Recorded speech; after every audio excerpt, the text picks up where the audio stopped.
पीछे सारा भरा दो, ये भरवा दो पीछे पूरा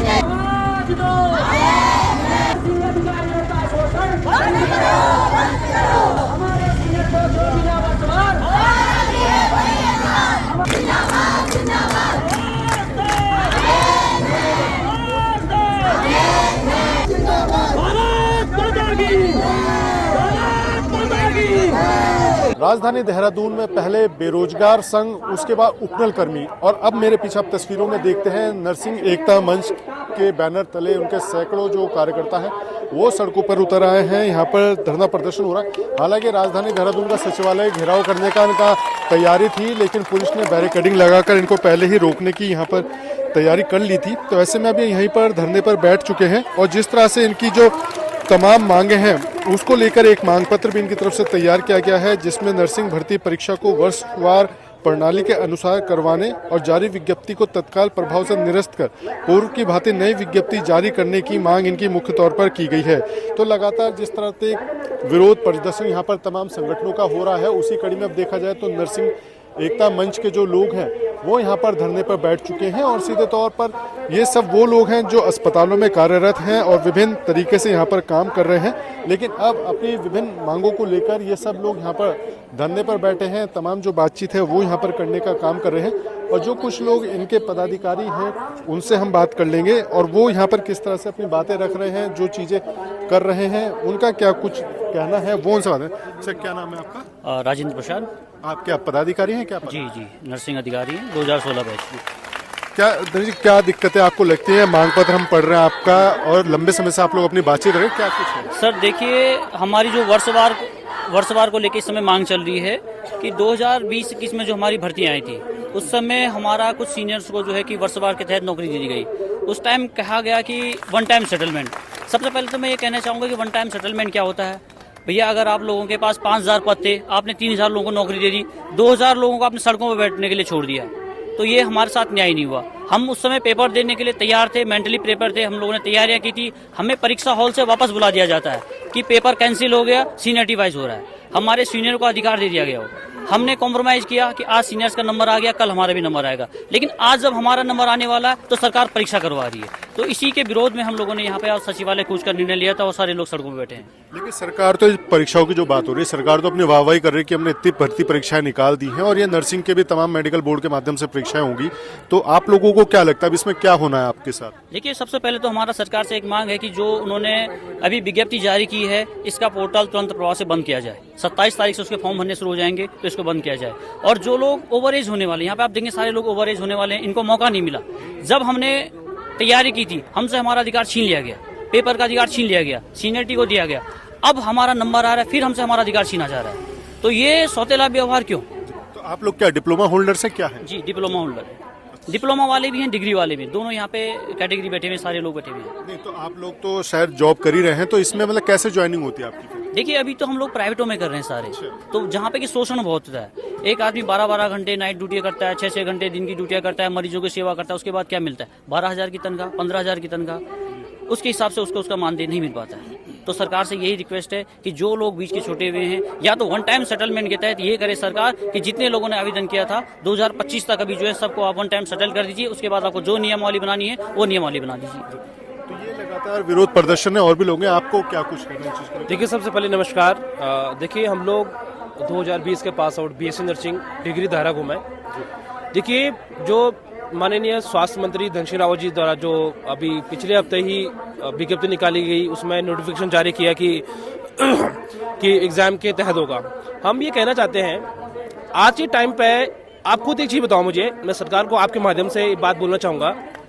आप 10 साल पुराना अनुभवी नर्सिंग ऑफिसर ज्यादा स्किल्डफुल होगा या फिर 2024 का पास आउट होगा? आपको बताइए कौन होगा जिसको अनुभव ज्यादा है?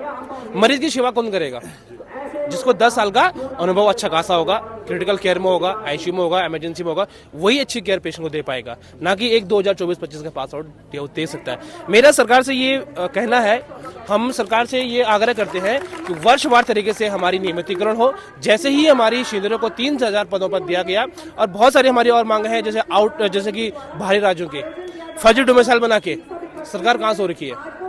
ये मैं आपके माध्यम से सरकार को अवगत कराना चाहूंगा कि इस पर संज्ञान कीजिए। हम उत्तराखंडवासी हैं, पहला अधिकार हम उत्तराखंडवासियों का है। आप कहीं भी दूसरे राज्य में चले देख लो, आपको वहां पर आप दूसरे राज्य के फॉर्म नहीं भर सकते हो, लेकिन उत्तराखंड में ही ऐसा क्यों है? अभी आपके सम्मुख में रखूंगा। अभी मुझे कुछ तथ्य मेरे हाथ पर नहीं लगे हुए हैं, अभी लगना बाकी है। जैसे मुझे तथ्य हाथ लगते हैं, मैं सोशल मीडिया के माध्यम से आप सभी को अवगत कराऊंगा कि 10-10 हजार में फर्जी डोमिसाइल बना के लोगों की सरकारी नौकरी लगी हुई है। तो ये नर्सिंग ऑफिसर्स का विरोध है जो लगातार यहाँ पर जारी है। और जो नर्सिंग एकता मंच के अध्यक्ष है नवल पुंडीर जी, वो भी इस वक्त हमारे साथ। पुंडीर जी, आपके साथियों से हमने बातचीत की है, कई चीज़ों उनकी तरफ से निकल के आई।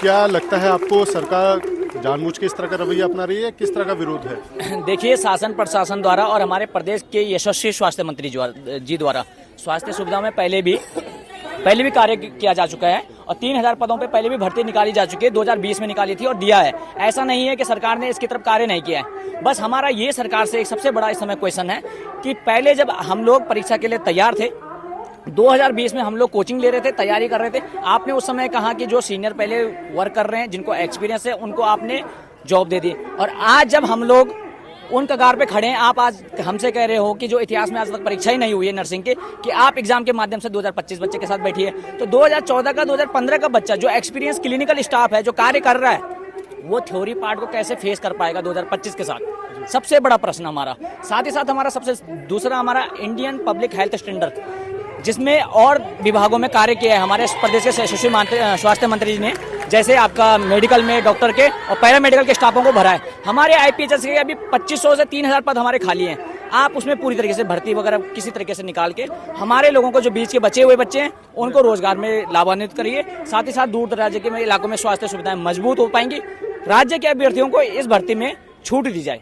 अच्छा पुंडीर जी, आप लोग जो ये नर्सिंग एकता मंच है, इसमें कितने लोग हैं, कितने आप लोग स्टाफ हैं इसमें शामिल? इसमें हमारे लोग कम से कम 1500 प्लस लोग हमारे साथ जुड़े हुए हैं। आज दूर दराज इलाकों से जो हमारे सुबह से पहुंच पाए, कुमाऊं मंडल से हमारी टीम पहुंची है, उत्तरकाशी से, हमारी टिहरी से जिलों से पहुंचे हैं। पूरे प्रदेश स्तरीय हमारे यहाँ पे सारी टीमें लगभग एकत्रित हुई हैं, एक मंच के तहत, एक आवाज के तहत। हमारा कोई राजनीतिक कोई संगठन नहीं है, हमारा कोई राजनीतिक कोई बात नहीं है। प्रोफेशनली डिग्निटी और इन एटिकेट्स को मेंटेन करते हुए हम अपनी बात सरकार, आप लोगों के द्वारा मजबूत स्तंभ जो मीडिया कहा जाता है, उसके द्वारा हम सरकार तक अपनी बात रख रहे हैं। इसके संबंध में हमारी कल भी अपर सचिव जी से बात हुई थी और रोहित मीणा जी से, लेकिन उन्होंने कहा था हम इसमें बात करेंगे। उससे पहले भी हम स्वास्थ्य सचिव जी से मिल चुके हैं, आर राजेश कुमार जी से हम अपनी बात रख चुके थे। काफी 1 सालों से लगातार हम सड़कों पे और अपने विधायकों, अपने एमएलए प्रतिनिधियों से बातें रख ही रहे हैं। चलिए, और भी महिला स्टाफ भी यहाँ पर है। आपका क्या नाम है? मेरा नाम सोनी पांडे, मैं हल्द्वानी से आई हूँ। पांडे जी, आप लोग हल्द्वानी से यहाँ पहुँचे हो और जिस तरह के आपके टीम वाले बता रहे हैं, दिक्कतें काफी ज्यादा हैं। दिक्कतें काफ़ी ज़्यादा हैं और हम लोग सभी नर्सिंग साथी जो हैं इस दिक्कतों का सामना कर रहे हैं, क्योंकि सरकार जो है पोस्टों को विभाजित करके निकालती है। तो अगर विभाजित करके इस तरीके से निकाली जाएगी तो बताइए, जो पहले फॉर्म भर रहा है तो वो भी दूसरी बार में भी फॉर्म भर रहा है, और वही अधिकारी जो नर्सिंग अधिकारी अगर सीनियरिटी वाइज भी दिया जाए तो या इनको सरकार ने या तो ऐसा करना चाहिए, जिनका चयन पहले हो चुका है उनको पता है कि कौन से अभ्यर्थियों का चयन हो चुका है, तो उन अभ्यर्थियों का दोबारा लिस्ट में नाम क्यों दिया जाता है? और वही अभ्यर्थी जो है, अभी कई ऐसे अभ्यर्थी हैं जिनका चयन हो चुका है और उनको ऐसे अस्पतालों में काम मिल गया है जहां पर वो काम नहीं करना चाह रहे हैं, तो उन लोगों ने वो नौकरियां भी अभी छोड़ दी हैं। और वो कह रहे हैं कि जो पोस्टें आई हैं, जो अभी जो 690 पोस्टें आई हैं, उनमें भी हम दोबारा भरेंगे, क्योंकि अब देखो क्या पता हमें कौन सी जगह मिल जाए। क्यों? वो सीनियर है और सीनियर को अगर सीनियरिटी वाइज होता भी है तो उन जो नर्सिंग अधिकारी हैं उनको रोका जाए जो पहले चयनित हो चुके हैं। क्यों जॉब छोड़ रहे? एक बार नौकरी मिल चुकी है तो नौकरी को क्यों छोड़ा जा रहा है? देखिए, आपका क्या नाम है? सर नमस्कार, मैं दीपा राणा, कुमाऊं मंडल हल्द्वानी से। आपको क्या शिकायत है? आप लोग सड़कों पे भी उतरे हैं। सर शिकायतें तो बहुत है, पर सरकार से सिर्फ अभी हम इस मांग को लेकर आए हैं कि जो 2013 पे जनरल कैटेगरी को रोक दिया गया था, वो अगर अदर कैटेगरी आपने 21 तक पहुंचा दी है तो कम से कम हमारी 18 तक तो वर्षवार नियुक्ति दे दी।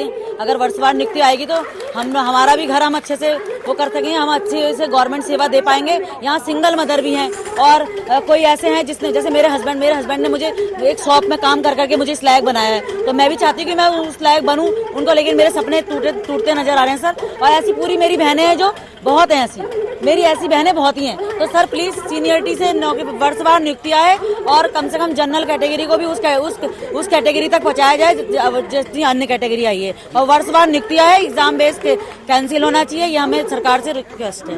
लगातार जो शिकायतें वो बढ़ रही हैं, आपको कुछ कहना है? मैं एक चीज और कहना चाहता हूँ कि हमारी सरकार से कोई नई मांग नहीं है, सरकार को इसमें प्रॉब्लम नहीं होनी चाहिए। दूसरा कि आप कहते हैं परीक्षा, आप आज उपनल के 22,000 24,000 लोगों को भी परमानेंट करने जा रहे हैं, वो भी बिना एग्जाम के, जबकि और लोग उनके भी तैयारियां कर रहे होंगे। तो हमारा तो ये प्रोफेशन में होता ही आया है कि यहाँ पे जैसे एएनएम में होता है या फार्मेसी में होता है कि वर्षवार चलता है, तो यहाँ ये भेदभाव क्यों? और भी लोग, आपका क्या नाम है? नमस्कार सर, मेरा नाम मधुनियाल है। मुनियाल जी, आप कहाँ से हैं और क्या कुछ लगता है? मैं चमोली से हूँ सर जी। और यहाँ पर आप लोग पहुँचे हैं, प्रदर्शन हो रहा है, एक डिमांड है जो आप लोग जायज बता रहे हैं, क्या कुछ इसको लेकर? इसको लेकर सर यही है हमारा कि वर्षवार ही हो हमारा चयन, क्योंकि हम लोग सर बहुत स्ट्रगल कर चुके हैं, प्राइवेटों में कर रहे हैं हम लोग। सर हम लोगों की फर्स्ट प्रायोरिटी यही होती है कि मरीज को मेंटली प्रिपेयर करना, अगर वो किस कंडीशन में आता है। सर हमारे साथ ही अगर भेदभाव होगा तो हमारी मानसिकता को भी कहीं ना कहीं आहत पहुंचेंगे हम लोग। ये आक्रोश है नर्सिंग एकता मंच का, और आप देख सकते हैं तस्वीरों में यहाँ पर काफी संख्या में जो नर्सिंग एकता मंच से जुड़े हुए कार्यकर्ता है, पदाधिकारी है, वो यहाँ पर पहुंचे हैं। और दिक्कतें सबको लगातार हो रही है। मांग उनकी एक यही है कि सरकार ने जो नर्सिंग भर्ती परीक्षा को लेकर यहाँ पर आवेदन आमंत्रित किया है, उनको तत्काल रद्द किया जाए, और जो लोग पुराने डिप्लोमा डिग्री होल्डर है उनको यहाँ पर वरीयता देते हुए तत्काल सरकार नौकरी देने का काम करे, जो पहले से प्रक्रिया चलती आई है। अजीत काम्बोज, उत्तराखंड न्यूज, देहरादून।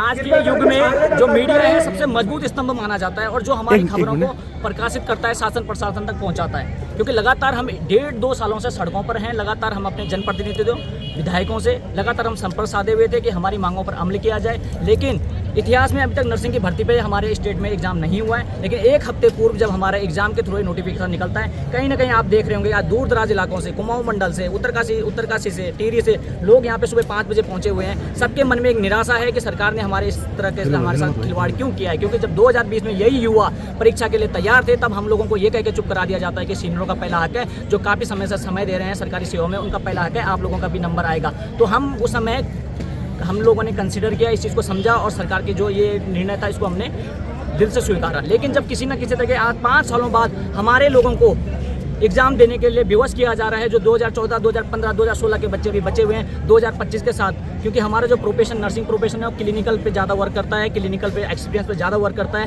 आप आज कह रहे हो कि नर्सिंग के जो तुरंत पास आउट बच्चे हैं, जिन्हें एक्सपीरियंस भी नहीं है, वो एग्जाम के द्वारा क्वालिफाई होंगे, तो कहीं ना कहीं जो बीच का तबका है, बीच के बच्चे हैं, इनके साथ इनों का हितों का हनन हो रहा है। और इन्हीं मांगों को लेकर जब हमारे पास कोई रास्ता नहीं बचता, आज मजबूर हम एक प्रोफेशनल होते हुए, ना हमारा कोई राजनीतिक तरीके से हमारा कोई सपोर्ट है, ना हमारे किसी तरीके का कोई हमारा आंदोलन है, हम अपने प्रोफेशन अपनी नर्सिंग एकता मंच के द्वारा ये मांग को उठाते हुए आज सड़क पर दिवस है। और हम चाहते हैं कि शासन प्रशासन हमारे लिए कुछ कार्य करे, हमारी मांगों पे विचार करे। जो हमारी सबसे प्रथम मांग है, जो अभी नोटिफिकेशन जारी हुआ है, उसको तुरंत निरस्त कर दिया जाए। दूसरी हमारी मांग है, IPHS मानक के तहत 2500 प्लस पर जो हमारे बचे हुए हैं, उन रिक्तियां बचे हुए उनको निकाला जाए, ओवर एज में हमारी छूट दी जाए। चौथा पॉइंट, हमारे जो हमारे अधिकार जो उत्तराखंड के लोग हैं, इनको कहीं ना कहीं भर्ती में हमारी प्रायोरिटी दी जाए। और 5वां, जिसका 1 टाइम सेटलमेंट किसी का नौकरी पे लग चुका है, जिनको पहले तरह की नौकरी मिल चुकी है, उनको इससे दूर रहे, ताकि उनको इनसे दूर करे, ताकि लोगों को रोजगार मिल सके। तो हमारी कोई ऐसी बहुत बड़ी मांग नहीं है, ये हमारा कोई ऐसा नहीं है कि पहले ये नहीं हुआ है, इसी तरीके से हुआ है और प्यार तरीके से ही हम लोग भी चाहते हैं कि हमारे कार्य हो, सड़कों पे हमें उतरने की भी कोई आवश्यकता न हुई। पीछे सारा भरा दो, ये भरवा दो पीछे